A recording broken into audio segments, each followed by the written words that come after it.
Hi friends, MP's ಕಿಚನ್ಗೆ ಸ್ವಾಗತ. ಈ ಬಿಸಿಲಿಗೆ ಹಾಗೆ ರಂಜಾನ್ ಸ್ಪೆಷಲ್ಲಾಗಿ ನಾವು ಇವತ್ತು ರೂಹ್ ಅಫ್ಜಾ ಜ್ಯೂಸನ್ನ ಮಾಡಿ ತೋರಿಸ್ತಾ ಇದ್ದೀವಿ. ಹಾಗಿದ್ರೆ ರೂಹ್ ಅಫ್ಜಾ ಜ್ಯೂಸ್ ಹೇಗೆ ಮಾಡೋದು ಅಂತ ನೋಡೋಣ ಬನ್ನಿ. ಫಸ್ಟು ನಾನಿಲ್ಲಿ 1 ಟೀ ಸ್ಪೂನ್ ಆಗೋವಷ್ಟು ಸಬ್ಜಾ ಸೀಡ್ಸ್ನ ತೊಗೊಂಡಿದ್ದೀನಿ.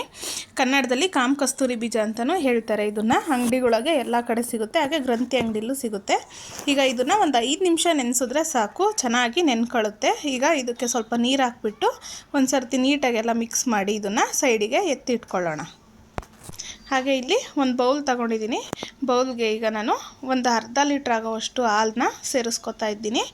ನೀವು ಹಸಿ ಹಾಲನ್ನ ಸೇರಿಸ್ಕೊಳ್ಳಿ, ತುಂಬ ಚೆನ್ನಾಗಿ ಬರುತ್ತೆ. ನಿಮಗೆ ಹಸಿ ಹಾಲೆಲ್ಲ ಕುಡಿಯೋದಕ್ಕೆ ಇಷ್ಟ ಇಲ್ಲ ಅಂದರೆ ಸ್ವಲ್ಪ ಬಿಸಿ ಮಾಡಿ ಫ್ರಿಜ್ಜಲ್ಲಿಟ್ಟು ತಣ್ಣಗೆ ಮಾಡಿನೂ ಸೇರಿಸ್ಕೋಬೋದು. ನಾನಿಲ್ಲಿ ಸಕ್ಕರೆ ಮತ್ತು ಏಲಕ್ಕಿನ ಪುಡಿ ಮಾಡಿಬಿಟ್ಟು ಸೇರಿಸ್ಕೊತಾ ಇದ್ದೀನಿ. ಏಲಕ್ಕಿ ಮತ್ತು ಸಕ್ಕರೆನ ಪುಡಿ ಮಾಡೋದ್ರಿಂದ ತುಂಬ ಬೇಗನೂ ಆಗುತ್ತೆ, ನಮಗೆ ಟೈಮು ಸೇವ್ ಆಗುತ್ತೆ. ಈಗ ಇದನ್ನೆಲ್ಲ ಚೆನ್ನಾಗಿ ಮಿಕ್ಸ್ ಮಾಡ್ಕೊಳ್ಳೋಣ. ಸಕ್ಕರೆ ಎಲ್ಲ ಕರಗಬೇಕು, ಸ್ವಲ್ಪ ತರಿಯಾಗಿರುತ್ತೆ, ಬೇಗ ಇದು ಕರಗಿಬಿಡುತ್ತೆ. ಈಗಂತೂ ತುಂಬಾ ಬಿಸಿಲಿದೆ, ಹಾಗೆ ರಂಜಾನ್ಗೆ ಈಗ ಎಲ್ಲರೂ ಉಪವಾಸ ಇರ್ತಾರೆ. ಸಂಜೆ ಟೈಮಲ್ಲಿ ಈ ಜ್ಯೂಸ್ ಕುಡಿಯೋದ್ರಿಂದ ತಂಪಾಗೂ ಇರುತ್ತೆ. ಇದು ರೂಹ್ ಅಫ್ಜಾ ಎಲ್ಲ ಕಡೆ ಅಂಗಡಿಗಳಲ್ಲಿ ಸಿಗುತ್ತೆ, ಮತ್ತು ಮಾಲ್ಗಳಲ್ಲಿ ಮಾಲ್ಗಳಲ್ಲೂ ಸಿಗುತ್ತೆ. ಇದು ಕುಡಿಯೋದ್ರಿಂದ ಬಿಸಿಲಿಗೆ ತುಂಬ ತಂಪಾಗುತ್ತೆ, ಹೆಲ್ತಿಗೂ ತುಂಬ ಒಳ್ಳೆಯದು. ಇದನ್ನು ಚಿಕ್ಕ ಮಕ್ಕಳಿಂದ ದೊಡ್ಡವ್ರವರೆಗೂ ವಯಸ್ಸಾಗಿರೋರು ಎಲ್ಲರೂ ಕುಡಿಬೋದು, ಹೆಲ್ತಿಗೆ ತುಂಬ ಒಳ್ಳೆಯದು. ಈಗ ನಾನು ಇದನ್ನು ಒಂದು 3 ರಿಂದ 4 ಸ್ಪೂನ್ ಆಗೋವಷ್ಟು ತಗೋತಾ ಇದ್ದೀನಿ. ನಾನಿಲ್ಲಿ ಒಂದು 2 ಗ್ಲಾಸು ಇಲ್ಲ 3 ಗ್ಲಾಸ್ ಆಗೋವಷ್ಟು ಮಾಡ್ತಾಯಿದ್ದೀನಿ. ನೀವೆಲ್ಲ ಜಾಸ್ತಿ ಮಾಡ್ಕೊಳ್ಳೋದಾದರೆ ಇದನ್ನೇ ಕ್ವಾಂಟಿಟಿನ ಡಬಲ್ ಮಾಡ್ಕೋಬೋದು.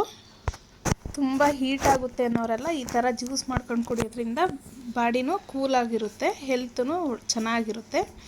ನೋಡಿ, ಈಗ ಕಲ್ಲರು ಚೆನ್ನಾಗಿ ಬಂದಿದೆ. ಈಗ ಇದೆಲ್ಲ ಚೆನ್ನಾಗಿ ಮಿಕ್ಸ್ ಆಗಿದೆ. ನೀವು ಇದಕ್ಕೆ ಫ್ರೂಟ್ಸೂ ಹಾಕ್ಕೊಂಡು ಮಾಡ್ಕೋಬೋದು, ಕಲ್ಲಂಗಡಿ ಹಣ್ಣು, ಕರ್ಬೂಜ ಎಲ್ಲನ.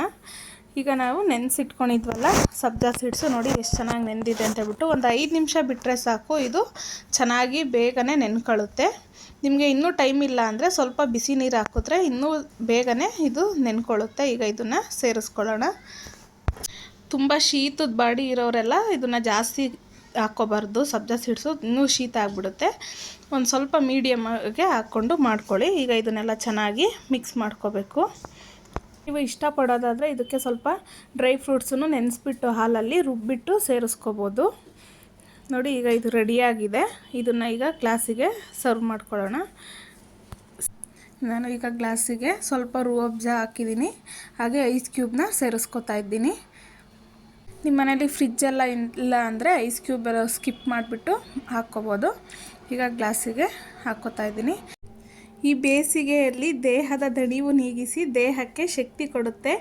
ನೀವು ಈ ತಂಪು ಪಾನೀಯ ಮಾಡಿ ಮನೆಯಲ್ಲಿ ಹೇಗೆ ಬಂತು ಎಂದು ಕಮೆಂಟ್ ಮೂಲಕ ತಿಳಿಸಿ. ಯಾರೆಲ್ಲ ಹೊಸದಾಗಿ ನಮ್ಮ ವಿಡಿಯೋ ನೋಡ್ತಾ ಇದ್ದೀರಾ ಈಗಲೇ ಸಬ್ಸ್ಕ್ರೈಬ್ ಮಾಡ್ಕೊಳ್ಳಿ, ಹಾಗೆ ಪಕ್ಕದಲ್ಲೇ ಕಾಣೋ ಬೆಲ್ಲೈಕ್ ಮೇಲೆ ಕ್ಲಿಕ್ ಮಾಡಿ. ಹಾಗೆ ಈ ವಿಡಿಯೋ ಇಷ್ಟ ಆದರೆ ನಿಮ್ಮ ಫ್ಯಾಮಿಲಿ ಫ್ರೆಂಡ್ಸ್ಗೂ ಶೇರ್ ಮಾಡಿ. Thank you for watching. Bye.